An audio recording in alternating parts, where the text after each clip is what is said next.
بسم اللہ الرحمن الرحیم۔ شروع اللہ کا نام لے کر جو بڑا مہربان نہایت رحم والا ہے۔ الرحمن وہ جو نہایت مہربان ہے۔ علم القرآن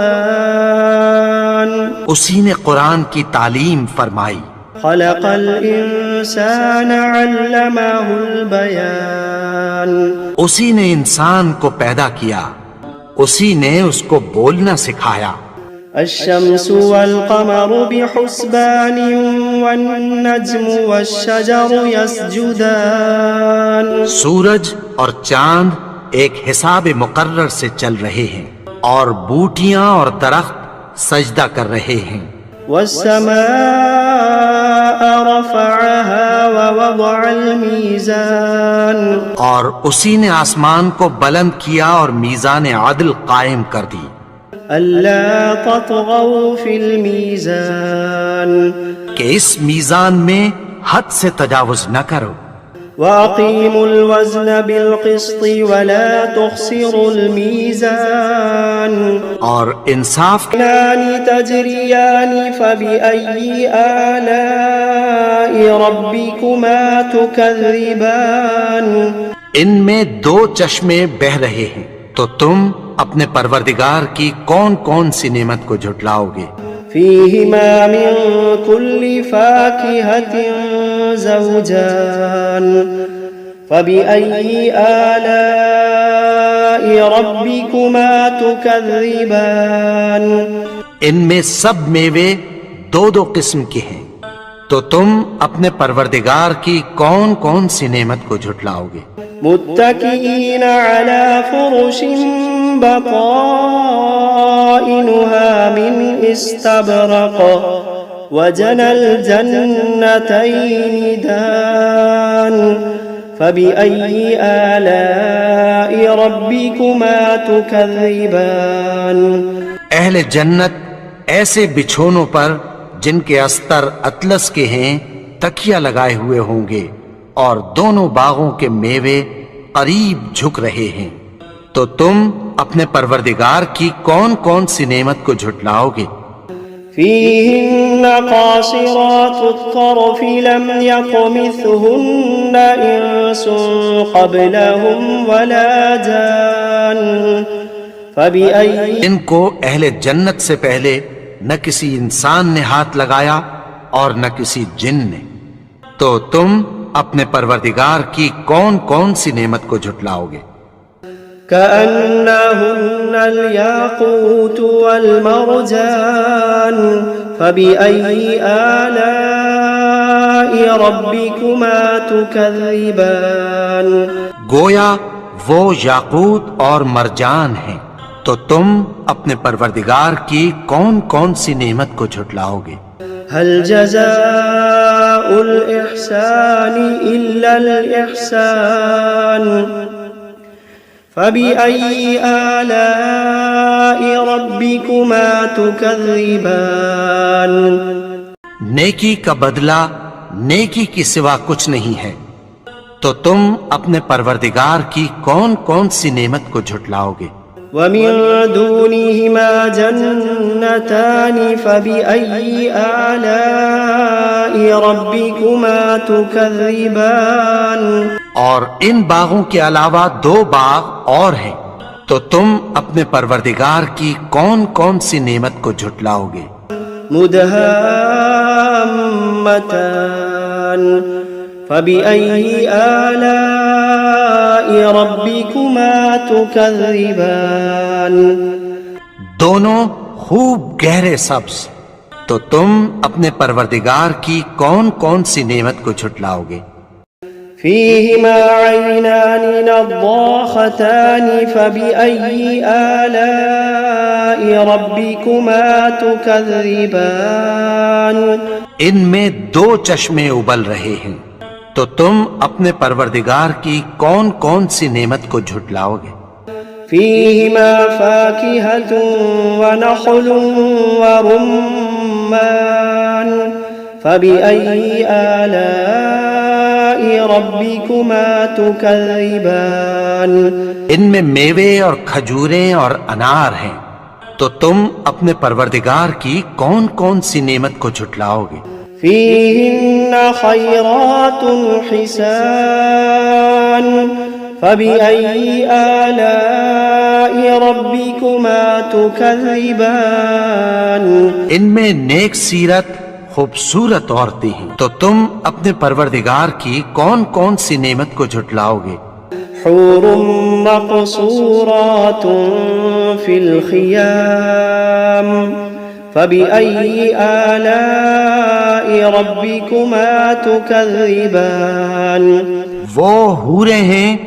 جو خیموں میں محفوظ ہیں، تو تم اپنے پروردگار کی کون کون سی نعمت کو جھٹلاؤ گے؟ لم يطمثهن إنس قبلهم ولا جان فبأي آلاء ربكما تكذبان ان کو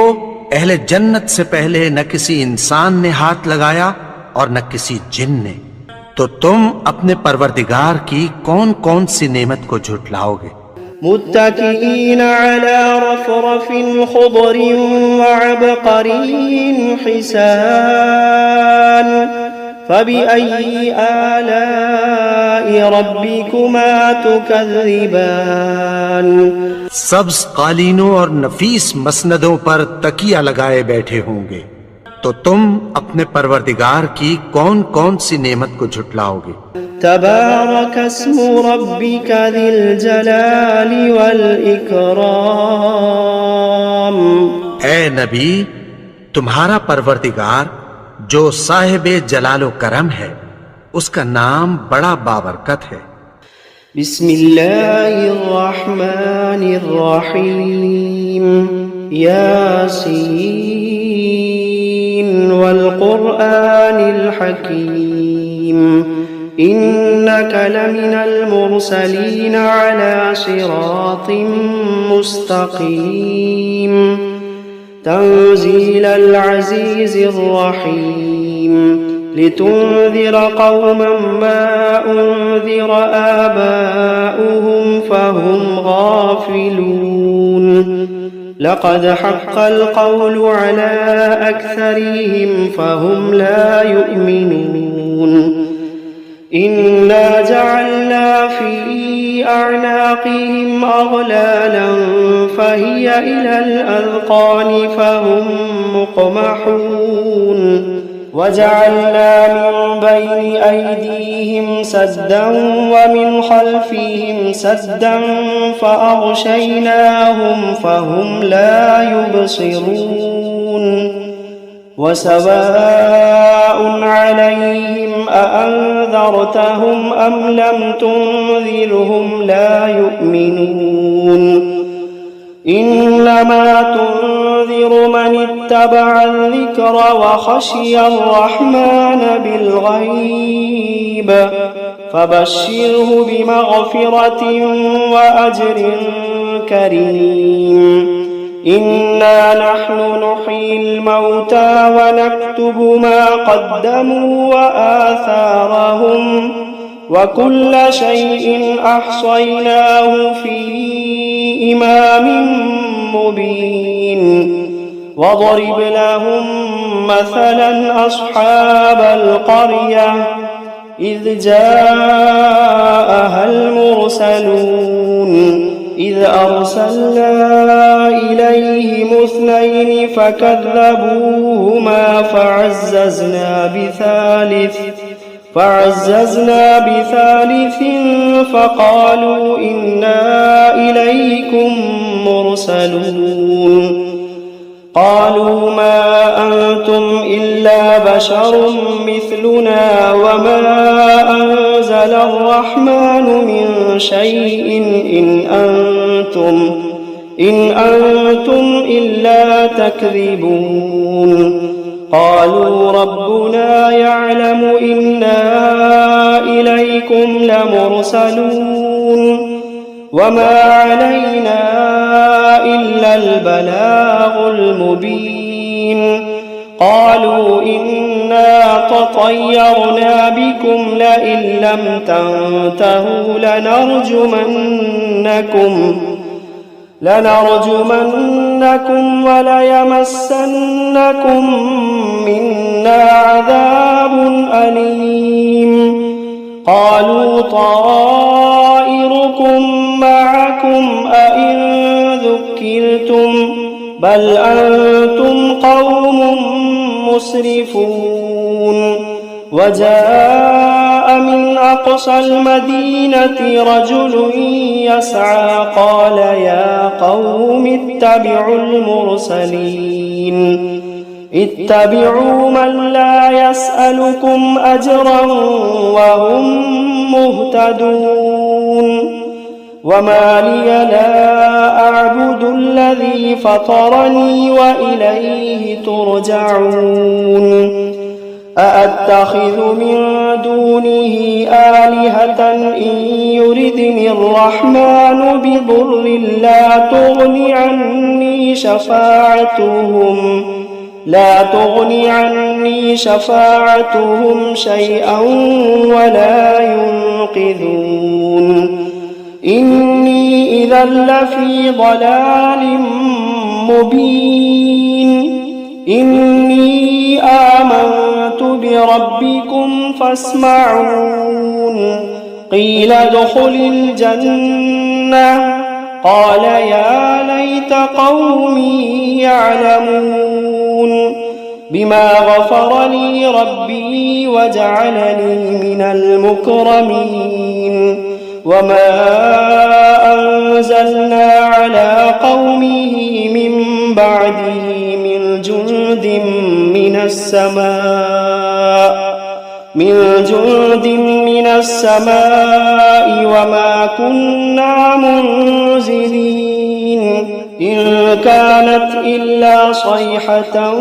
واحدة فإذا هم خامدون يا حسرة على العباد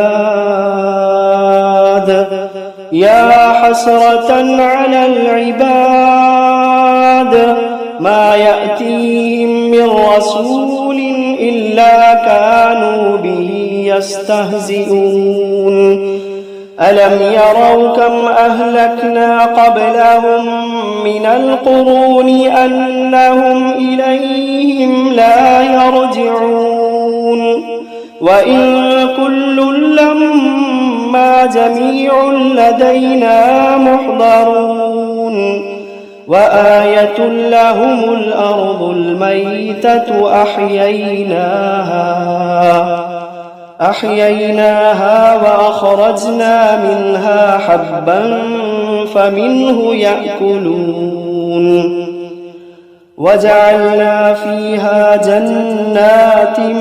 من نخيل وأعناب وفجرنا فيها من العيون ليأكلوا من ثمره وما عملته أيديهم أفلا يشكرون سبحان الذي خلق الأزواج كلها مما تنبت الأرض ومن أنفسهم ومما لا يعلمون وآية لهم الليل نسلخ منه النهار فإذا هم مظلمون والشمس تجري لمستقر لها ذلك تقدير العزيز العليم والقمر قدرناه منازل حتى عاد كالعرجون القديم لا الشمس ينبغي لها أن تدرك القمر ولا الليل سابق النهار وكل في فلك يسبحون وآية لهم أنا حملنا ذريتهم في الفلك المشحون وخلقنا لهم من مثله ما يركبون وإن نشأ نغرقهم فلا صريخ لهم ولا هم ينقذون إلا رحمة منا ومتاعا إلى حين وإذا قيل لهم اتقوا ما بين أيديكم وما خلفكم لعلكم ترحمون وإذا قيل لهم اتقوا ما بين أيديكم وما خلفكم لعلكم ترحمون وما تأتيهم من آية من آيات ربهم إلا كانوا عنها معرضين وإذا قيل لهم أنفقوا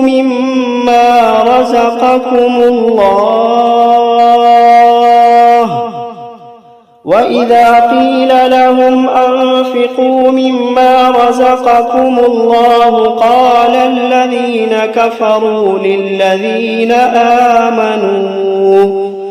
قال الذين كفروا للذين آمنوا أنطعم من لو يشاء الله أطعمه إن أنتم إلا في ضلال مبين ويقولون متى هذا الوعد إن كنتم صادقين ما ينظرون إلا صيحة واحدة تأخذوهم وهم يخصمون فلا يستطيعون توصية ولا إلى أهلهم يرجعون ونفخ في الصور فإذا هم من الأجداث إلى ربهم ينسلون قالوا يا ويلنا من بعثنا من مرقدنا هذا ما وعد الرحمن وصدق المرسلون إن كانت إلا صيحة واحدة فإذا هم جميع لدينا محضرون فاليوم لا تظلم نفس شيئا ولا تجزون إلا ما كنتم تعملون إن أصحاب الجنة اليوم في شغل فاكهون هم وأزواجهم في ظلال على الأرائك متكئون لهم فيها فاكهة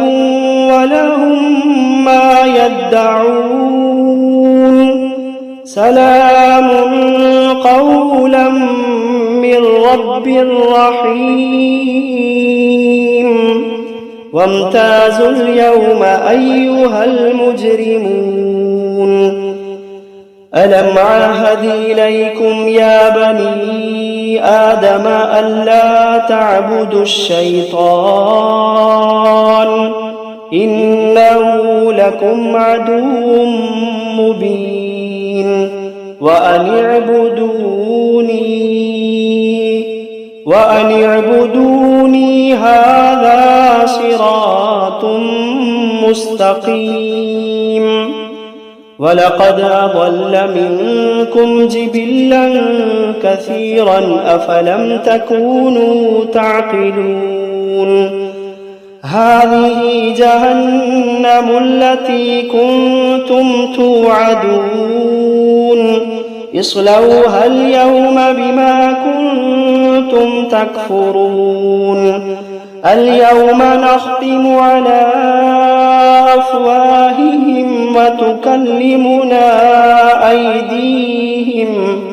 وتكلمنا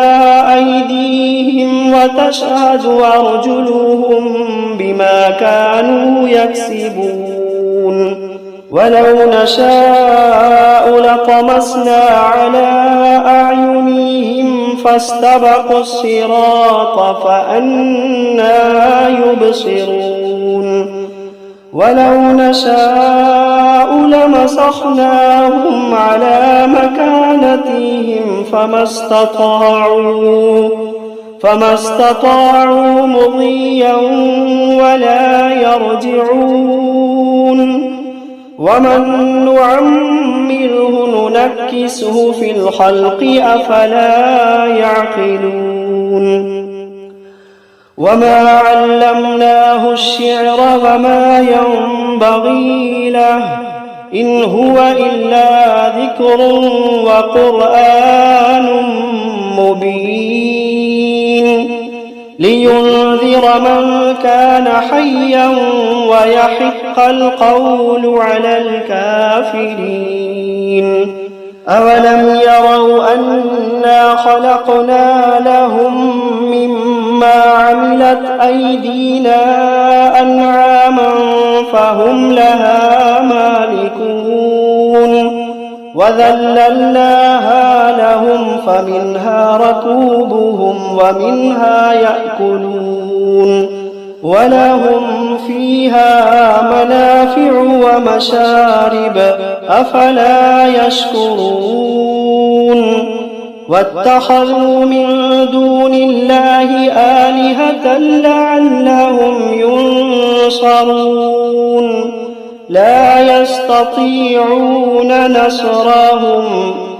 لا يستطيعون نصرهم وهم لهم جند محضرون فلا يحزنك قولهم إنا نعلم ما يسرون وما يعلنون أولم ير الإنسان أنا خلقناه من نطفة فإذا هو خصيم مبين وضرب لنا مثلا ونسي خلقه قال من يحيي العظام وهي رميم قل يحييها الذي أنشأها أول مرة وهو بكل خلق عليم الذي جعل لكم من الشجر الأخضر نارا فإذا أنتم منه توقدون